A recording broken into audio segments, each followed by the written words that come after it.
le leur faire savoir. À cause de CEDEAO, on est calé ici parce qu'ils disent qu'ils vont venir ici là. Donc quand ils viennent ici là, on va les demander, ils sont venus faire quoi chez nous ici? Nous, on est intelligents, on sait ce qu'on est en train de faire. Les escrocs là, ils n'ont qu'à partir de leur pays là. Nous, on n'a pas besoin d'eux. Comme lui, ils sont des milliers de personnes à avoir pris d'assaut plusieurs ronds-points sur le trajet allant de l'aéroport de Niamey au palais présidentiel.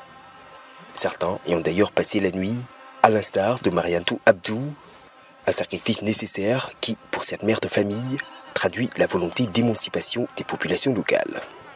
Nous voulons que aussi bien la CEDEAO que nos dirigeants actuels sachent que c'est au peuple de décider. Ce n'est pas à quelqu'un de décider.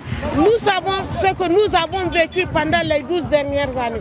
Nous ne voulons pas retourner en arrière. Sur le rond-point Escadrille où s'est mobilisé le gros des manifestants, c'est aux environs de 15 h que la nouvelle tombe enfin. La délégation, arrivée quelques heures plus tôt, aurait finalement évité le bain de foule par un itinéraire différent. Un scénario loin de décevoir les acteurs de la société civile pour qui le message serait bien passé. Nous, notre objectif est déjà atteint puisque nous avons contraint la délégation de la CEDEAO à rester à l'intérieur de l'aéroport pendant plus de 5 heures de temps.